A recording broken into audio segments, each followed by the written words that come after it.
लोग लिख रहे हैं क्या मोदी सरकार के लिए गुप्त रोग की तरह तो ये बोल नहीं पा रहे हैं। देखिए, जितना डॉलर ऊपर जाएगा और रुपया नीचे जाएगा, साधारण भाषा में यही है कि उतनी चाय महंगी हो जाएगी। याद करो, जब 40 रुपए 50 रुपए डॉलर रहा होगा तो चाय की कीमत क्या रही होगी। आज मैनपुरी में भी 15-20 रुपए की चाय मिल रही होगी। तो सोचिए, डॉलर जब ऊपर जाएगा तो आपकी चाय महंगी हो जाएगी। डीजल पेट्रोल की कीमत कहां पहुंचा दी। जो लोग कहते थे गैस सिलेंडर गरीबों को फ्री देंगे, हर दूसरे तीसरे दिन आप देखते हैं कभी डीजल की कीमत बढ़ जाती, पेट्रोल की कीमत बढ़ जाती, अब गैस सिलेंडर की कीमत बढ़ रही है। खाद दे नहीं पा रहे हैं लोग। खाद के लिए किसानों को कागज लेकर के जाना पड़ रहा है, तब कहीं जाकर के 2 बोरी मिल रहा है, और 2 बोरी भी उसमें चोरी हो रही है। स्मार्ट सिटी बनाने वालों ने स्मार्ट मीटर लगाए थे। हम बधाई देना चाहते हैं गरीबों को, किसानों को, उन्होंने स्मार्ट मीटर उठा के फेंक दिए। तो एक तरफ जहां महंगाई बढ़ रही है, भ्रष्टाचार बढ़ रहा है, इनके मंत्री लोग बेईमानी कर रहे हैं।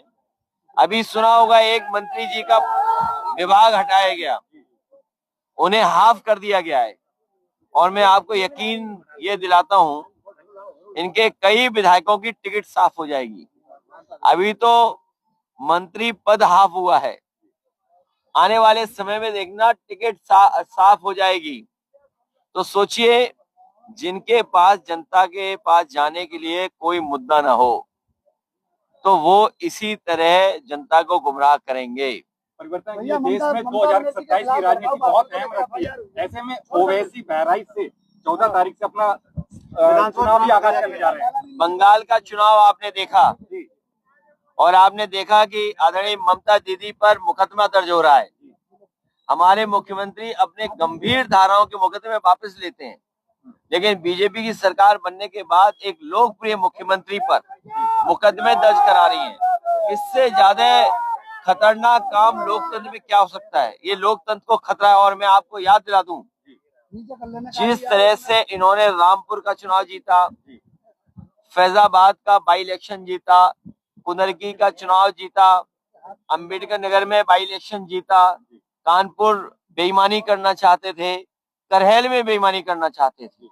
मैं केवल बंगाल के चुनाव के बाद ये कहना चाहता हूं, यूपी का चुनाव आखिरी चुनाव होगा जो देश का चुनाव होगा अगर बीजेपी जीत गई। बंगाल से लेकर चुनाव को लेकर एक बात कहना चाह रहा हूँ कि अभी राहुल गांधी ने और महागठबंधन की 8 तारीख को मीटिंग हुई थी, जिसमें राहुल गांधी ने कहा था कि टीएमसी से उनके बहुत अच्छी मित्रता है, और उन्होंने बताया था वो जीत के लिए अस्वस्थ थे। मगर वहीं राहुल ने बोला था आप सपना देख रहे हैं, जैसे कि महाराष्ट्र हुआ, गुजरात हुआ और हरियाणा जैसी जगह में वो पहले भी अदा कर चुके थे, वो देख चुके हैं। अभी देखिए, मैं इंडिया गठबंधन और कांग्रेस इसी पर बहस नहीं करना चाहता हूँ। सच्चाई ये है कि विपक्ष एक रहे, इंडिया गठबंधन एक रहे, तो बीजेपी को हराया जा सकता है। कांग्रेस के प्रभारी हैं अविनाश पांडे, वो कह रहे हैं सभी सीटों में हमारा चुनाव लड़ने में सक्षम है। तो ये तो अच्छा कह रहे हैं कि 403 में वो तैयारी कर रहे हैं, 403 में हम तैयारी कर रहे हैं। तो 403 कितना हो गया? 806 विधानसभाओं की तैयारी हो रही है। इसका मतलब इंडिया गठबंधन डबल तैयारी कर रहा है बीजेपी को हराने के लिए। सर, मैनपुरी में प्रेस क्लब के लिए तैयारी बहुत दिन से की गई, उसका अवैध कब्जा था, सभी पत्रकार साथियों ने मिलकर उसको मुझे सुनने में आया है पूरे उत्तर प्रदेश में भारतीय जनता पार्टी जमीनें कब्जा कर रही है। मैनपुरी में भी बड़ी पैमाने पर जमीनें कब्जा की होंगी। तो ये मंत्री लूटना चाहते हैं। अभी एक मंत्री हाफ हुआ है, देखना जनता इन मंत्रियों को साफ कर देगी। राजनीति में भाषाओं की मर्यादा सब लांघ चुके हैं सारे राजनीतिक दल। ऐसे में आप क्या कहना चाहेंगे? भाषाओं की कभी समाजवादी पार्टी ने और कभी हमने एक सीमा के बाहर किसी का विरोध नहीं किया, और खासकर कोशिश की है कि भाषा और शब्दों को चुन करके बोलें। लेकिन बीजेपी के कई ऐसे लोग हैं जो लोकतंत्र में किसी भी नेता की परवाह नहीं कर रहे हैं, किसी तरह का सम्मान की भी परवाह नहीं कर रहे हैं, अनपार्लियामेंट्री लैंग्वेज यूज कर रहे हैं, और ऐसी भाषा का इस्तेमाल कर रहे हैं जिसकी आप और हम लोग कल्पना नहीं कर सकते। ऐसा राजनीतिक व्यवहार, ऐसा राजनीतिक शिष्टाचार कभी नहीं देखा जितना भारतीय जनता पार्टी ने खत्म किया है। ये विपक्ष लगातार आरोप लगाता रहा कि एजेंसियों का दुरुपयोग होता है। ममता बनर्जी जी पर एफआईआर नहीं होनी चाहिए थी। अगर ये परंपरा बनेगी कि एक मुख्यमंत्री हटेगा उसकी सरकार जाएगी तो दूसरा मुख्यमंत्री एफआईआर दर्ज कर देगा। अभी सवाल एक एजेंसियों का दुरुपयोग का लगातार विपक्ष सवाल खड़े करते रहा। 2027 का चुनाव नजदीक है, अगर एजेंसियों का दुरुपयोग इसी तरह होता रहेगा तो समाजवादी पार्टी किसी तरह से तो पूरी समाजवादी पार्टी चंबल चली जाएगी। और फिर मैनपुरी के लोगों अपने इतिहास के पन्ने पलटना, आजादी और अंग्रेजों से लड़ने के लिए मैनपुरी कॉन्स्पिरेसी केस याद करना। और केवल यही नहीं, मैनपुरी की प्रतिज्ञा एक कविता थी, उस कविता को याद रखना। यहाँ के जो मैं नाम भूल रहा हूँ, जो यहीं के थे मिश्रा जी, उन्होंने क्रांतिकारियों को ट्रेनिंग दी थी। मैनपुरी की प्रतिज्ञा पढ़ना, मैनपुरी कॉन्स्पिरेसी केस पढ़ना, ये वो धरती है जो अंग्रेजों से टकरा रही थी। ये तो अंग्रेजों के यहाँ वो कर रहे थे, क्या बोल रहे थे, सूचना दे रहे थे, मुखबरी करने वाले लोग हैं। तो जब मैनपुरी के लोग अंग्रेजों से नहीं घबराए तो उनकी मुखबरी करने वालों से भी नहीं घबराएंगे। आखिरी सवाल, देश जो है जनता बड़ी उससे परेशानियों से गुजर रही है, आप लेकिन मोदी जी बिल्कुल साइलेंट बने बैठे हैं महंगाई को लेकर। देखिए, जितना डॉलर ऊपर जाएगा उतनी चाय महंगी हो जाएगी, अंडा महंगा हो जाएगा। इन्हें विश्व गुरु बनने का मौका जो था खो दिया।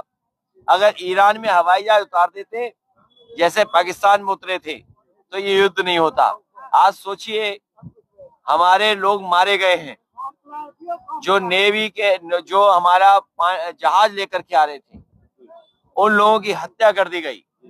उसका जिम्मेदार अगर कोई है तो भारत सरकार की कमजोर फॉरेन पॉलिसी है। सर, एक सवाल है कि किसान जो है वो कहीं ना कहीं परेशान है, आलू का भी महंगा हो गया, आलू बहुत सस्ता मार्केट में गया है, और उसके बाद आज मक्का जो चल रही है वो भी बहुत सस्ती हो रही है। समाज इधर